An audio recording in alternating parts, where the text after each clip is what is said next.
like a stink hole. Yeah, absolutely. Yeah. I went on the world's longest zip line out there. Oh, that's where you did that. Right on. Yeah, that's really it was cool. a blast. Yeah, that's amazing. We do have I think a photograph somewhere of my dad standing on the yellow line of the road, and it's pouring rain on one half of the yellow line, and it's clear on the other side. Oh, cool. Really? Yeah, it's like this really Wow. weird. He's like half in and half out of the rain. So Yeah, no, we've been having that a lot lately. No forest fires, thank goodness. We've been having on and off rain. yeah, you definitely don't need any of that. You know, considering how well known it is for their beautiful big red trees. So the town you grew up in, you were what, 80 people? It's a small town, Galloway, BC. That's where the sawmill was. So I went there until grade 6, and then I moved to Cranbrook, the nearest town, and did junior high and high school.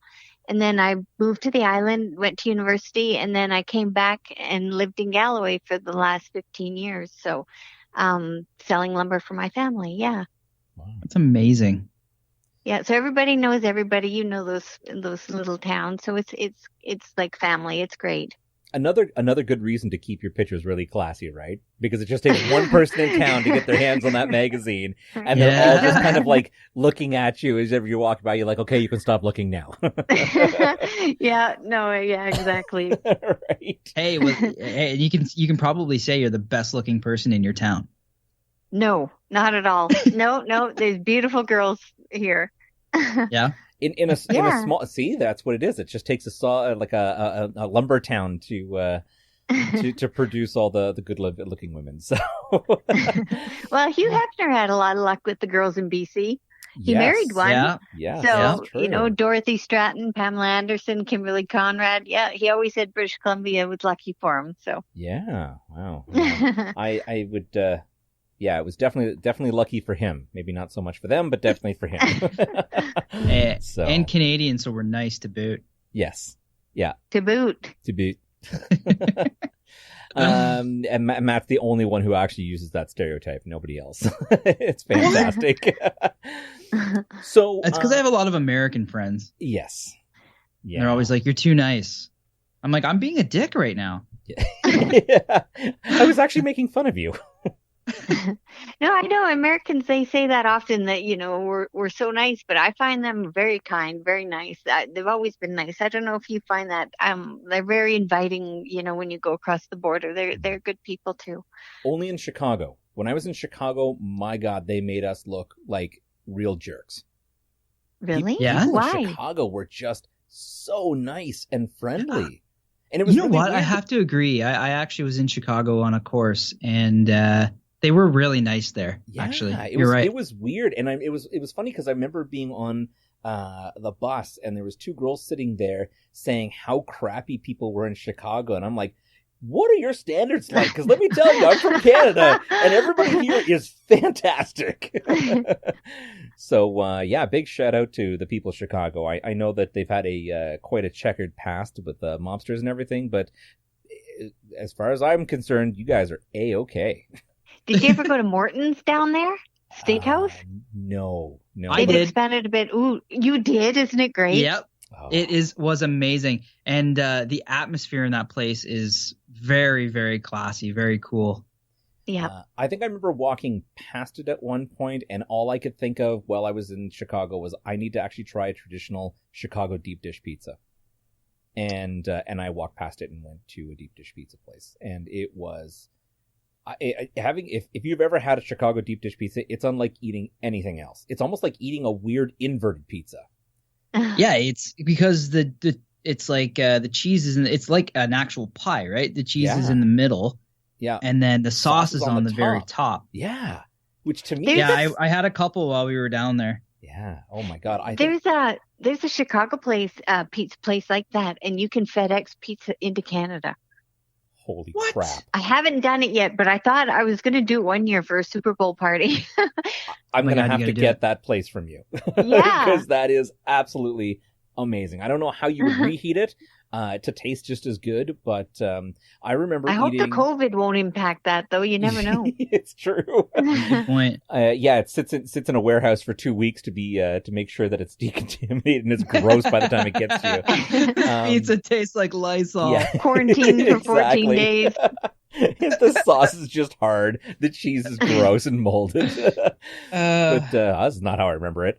I remember having, I think it was like a single slice from a deep dish pizza, and I was full. And I was so disappointed because I was expecting, like, I'm going to just like pound this pizza because I love a good pizza. And I had one slice, like, I can't eat another thing. Yeah, it's so dense. Yeah, it's so thick. I mean, I think the pizza was something like 3 or 4 inches tall. Oh, wow. That is thick. So are you a thick crust guy or a thin crust guy then? I'm actually a thin crust guy. I don't like a lot of bread when I'm eating pizza. To me, the bread is just a vessel to bring the toppings to your mouth. And really good toppings. I just don't want, like, I mean, don't get me wrong. I like a really good old fashioned, disgusting meat lovers pizza from Pizza Hut from time to time. But for the most part, I actually keep things quite, easy going on the toppings and make sure it's something really good so it's flavorful. But I have been known to eat a meat lover's pizza. Absolutely feel horrible. I totally have eater's remorse after eating it, but once every 5 years it happens. I had this pizza one time where they made the outer crust, like the perimeter crust, out of garlic bread. Yes. And it was like the best because I love garlic bread. I love pizza. So yeah, I've had that, and it was stuffed crust pizza with garlic. That was garlic bread. It was a win-win. I don't care what people said. A stuffed crust pizza is fantastic. I'm sure there is nothing natural in that cheese and or crust, but it's a guilty pleasure. I'll admit it. Yeah. Once in a while snack. Yes. So with this COVID right now, do you each have a guilty pleasure that you've kind of fallen into unexpectedly, like food-wise? Ooh. Yeah. Yeah, it's so my wife and I have been dying to go have sushi, and we can't. There is absolutely no place that you can have sushi right now, and so this is my time because I was never a sushi person until I met my wife, and so this was me. Like I was just like, oh, this is fantastic. So we can have Mexican food or pizza. I lock it down to that because everything else I can make. But there is a place that is open for the most ridiculous hours. It's only from like 12 p.m. to 6 p.m. And if you can go and grab a burrito or a taco from that place, it is absolutely fantastic. So that is my guilty pleasure that I get to have once in a while. Mine's been that shawarma place, Tony, when they were closed for a little while and then they opened up.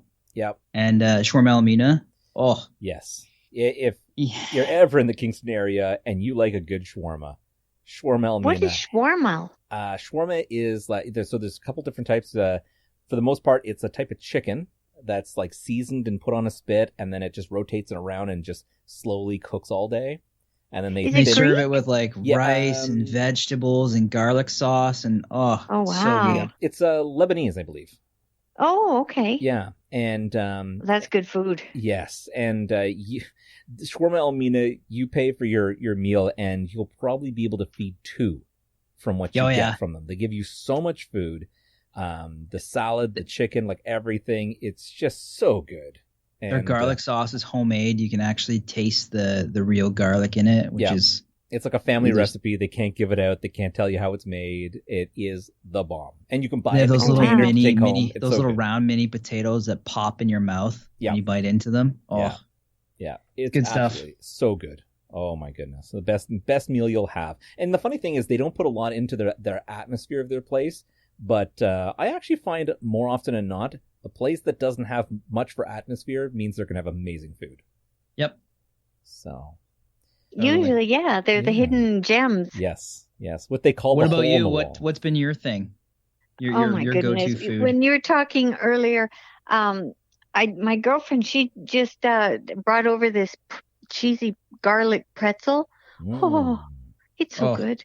Good old pretzel. Yeah, that's like the And soft, it's a chewy bread pretzel, one. so you don't need to share, but it's good. Yes. Anything, I guess, with comfort has become the norm for me. But the sun's out, so I think I'm finally turning that corner. Yeah, it's a good time now. A lot of the beaches are open, so in the evenings we have a tendency to spend a lot of time on the beach. And I'm not the biggest sun worshiper in the world. I have got nice, proud, white Irish skin, and I like to generally keep it that way as much as possible. But because I do a lot of driving as well, I seem to be getting that tan over half my body, which is bizarre.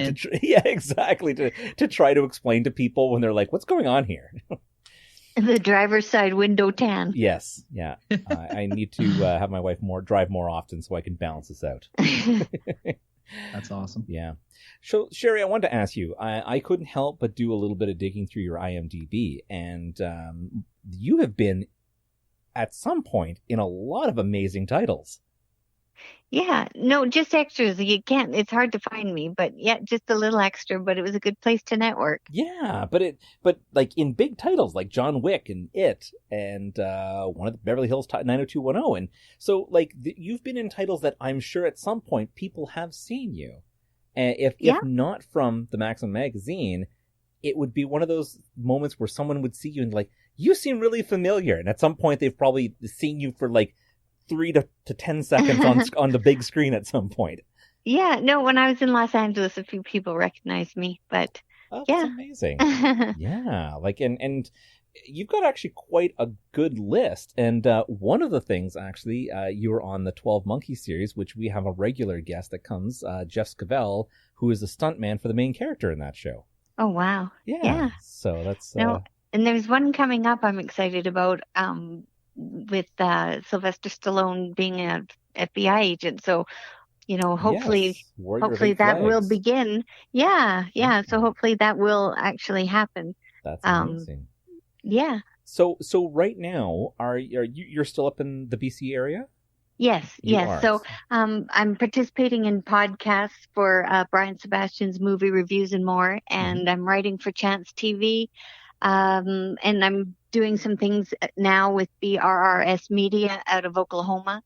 So, I'm just trying to keep busy, be active, and hopefully not forgotten. Well, it sounds like you're keeping really busy. Yeah.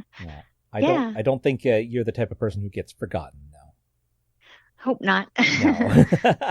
If honestly people don't recognize you, or like I said, you're a very good looking woman. So I'm sure at some point, even just walking down the street, that you're turning ahead and someone's saying, I should really recognize this person. If not, they're like, I would really like to recognize this person. And you definitely have such a wonderful personality that you will definitely not be forgotten. Oh, thank you. No, I love life. I love meeting people. I'm just, thankful every morning that I get to wake up. So no, life is good, even though we all seem to be, social distancing. No, it's great. I'm always happy. So happy that people have trusted me to want to include me in their shows or their platforms like you two. So, things are good. Good.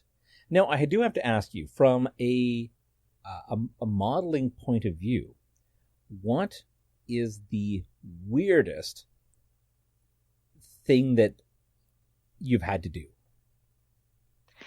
So how like sometimes like it could be something as how at one point some models had ribs removed to look better, or they've had to put on some really outlandish outfit, or they had to do a shoot somewhere in the most bizarre place possible. Well, I was doing a photo shoot in LA right before the COVID, and it's funny you were talking about drones.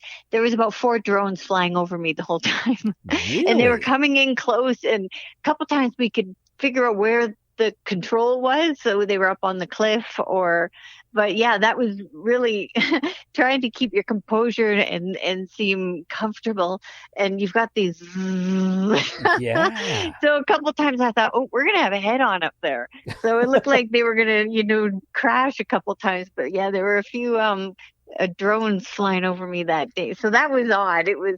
That was interesting. I mean, you get a lot of used to a lot of people looking at you or taking pictures and stuff like that. But for a drone, I mean, it would be concerning for me because I mean, I've tried to fly a drone on multiple occasions. It's not the easiest thing to do, especially at a longer distance where you can't really compensate for the wind. I'd be worried the thing would crash into me. Yeah. Well, yeah, because I was in amongst a lot of rocks. Planet of the Apes was filmed at the beach that I was at. I think it's called Point Doom. And a couple times there was two in particular that zoomed in really close during the photo shoot, and I thought they were going to smash